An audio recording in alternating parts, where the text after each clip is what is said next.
forward, what are the key areas that you're going to be looking at, or have you found your universe within these 3-4 segments? Yes, so we define it as our 3x3 policy.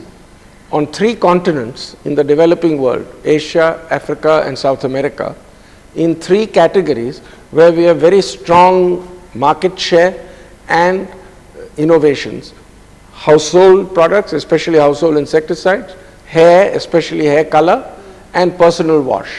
In these 3 categories. So this is our concentration. If going global is one piece of Godrej's strategy, the other is to tap into the massive bottom of the pyramid segment in the Indian market. In fact, 72% of the total 880 million households in India form the base of the consumption pyramid. Godrej believes that with low penetration, this is the big game changer for companies like his. Well, the challenges are that you have to come up with very good products, but at very, very affordable prices. And yet you must have a good margin. If you don't have a margin, you won't have the ability to advertise, ability to market, ability to grow the brand. So this is a challenge. But at the bottom of the pyramid, is it easier or is it more challenging? I wouldn't say it's easier, but it's different kind of innovation. Okay. So the kind of innovation, say Procter & Gamble would concentrate on would be different from what we would concentrate on, because for something like somebody like P&G, the bigger market is the developed world, where incomes are strong, where price is not of great concern. If you have a great new product, people will use it. For us, we have to innovate a good product, I wouldn't say necessarily great product, but very, very affordable, so that penetration can be improved. Today, a large part of the masses in the developing world do not consume all possible products because they can't afford them. But if they are all available very cheap and they could fit into their budgets, they would like to consume more of almost everything. It's also the distribution, the reaching into the rural hamlets. You did a very interesting thing using post offices, for example, when you did Chotu Kula. What are the learnings and what are the novel ways? Because the biggest challenge for any Indian company, if you're looking at the bottom of the pyramid, is reach actually. So distribution is extremely important in India. There are 8 million retail outlets in India. That's more than in any other country. The second highest would be China with about 4.5 million, and then the US and Indonesia each have a slightly less than 1 million retail outlets each. Now reaching this, now our products are found in over 4 million retail outlets in the country. Whether you go to Ladakh or you go to Arunachal Pradesh, you'll get our products. Now, but we need to further improve them. Not only improve the distribution of our product, but see that more of our products are available in each of these small rural outlets. So clearly distribution is very important. If you don't have a strong distribution system in India, it's very difficult to succeed. So that's also an entry barrier which helps us. What are the mistakes in innovation? We do not criticize failure. We encourage failure.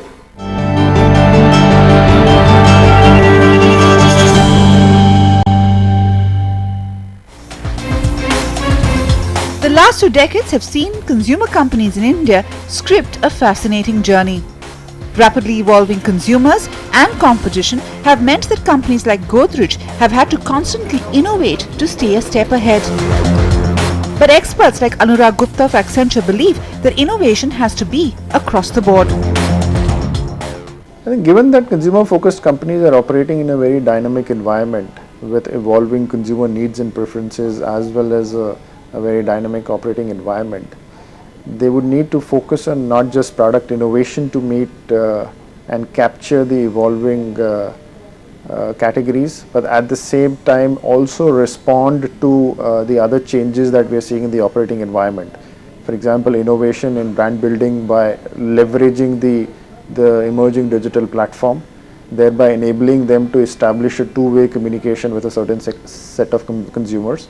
At the same time, leveraging the traditional media for connecting with the mass consumer.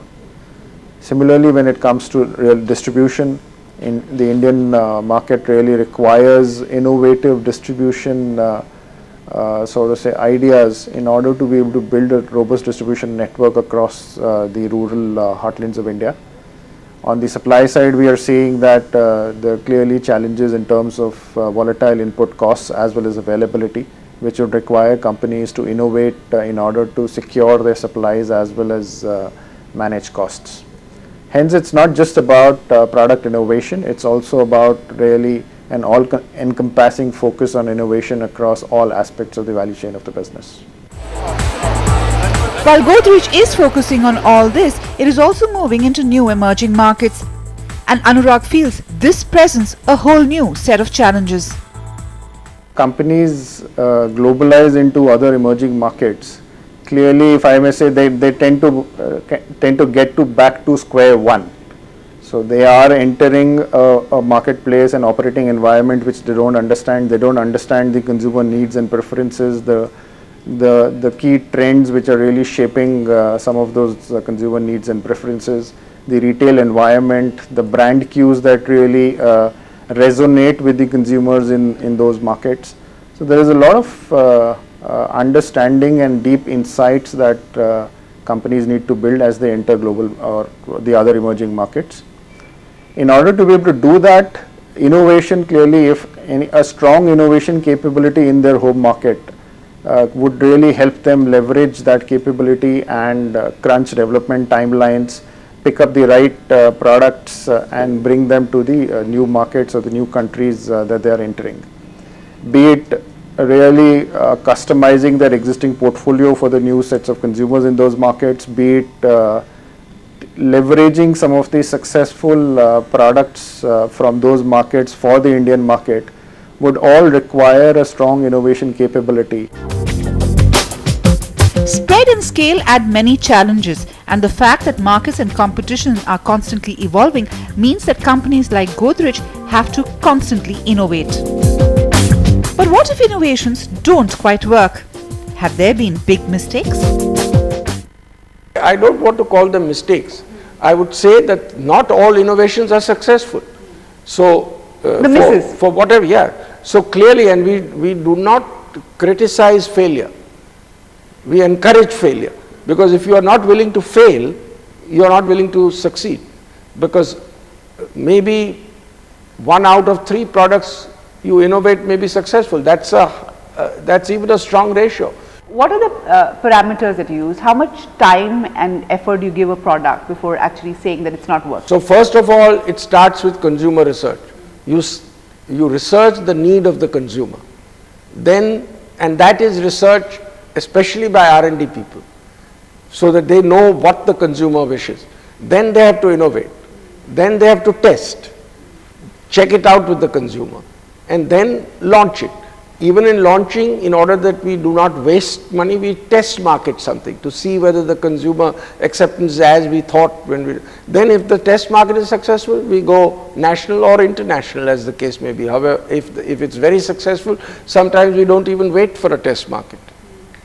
Going forward, what is interesting about India is that a lot of companies like yours are looking at value for money propositions. If the West specialized in high cost, high end R&D, and the tigers of Asia, say, did the China and the Taiwan, etc., low cost versions, it seems that there is a method to the chaos that we are seeing in India. Do you really believe that that's happening over here? Yes, see, first of all, we must understand that R&D costs in India are a fraction of the R&D costs, say, in the US or a European country. So costs are low. So therefore, R&D costs as a percentage of sale for us is lower than for our developed country competitors, because our costs are low, basic costs are low. That is why they are also doing a lot of R&D now in countries like India. They have outsourced R&D. So that's a good factor for us. And we must be clear that we need to quickly upgrade our R&D output. I'm not calling it R&D expenditure, I'm calling it output. What is important is the R&D output. If we have to have greater expenditure to get more and better output, we must do that. But what is most important is how does our R&D output grow rapidly. How do you ensure that? We ensure that by seeing that first we must be willing to commit resources, both in terms of people and money. Secondly, we must be able to spend and understand consumers very well. spend on consumer research and understand consumers very well. That's extremely important. Just working in a laboratory is not sufficient.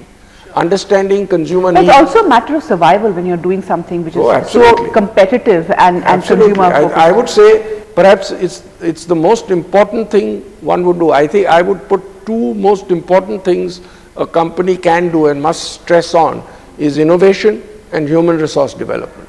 If you do both these well, the rest will fall in place. That's a good piece of advice from someone who has been on the forefront of change. And it is a constant focus on innovation and the need to get the right mindset for it that has ensured that Godrej is as relevant and aggressive today as it has been through the decades.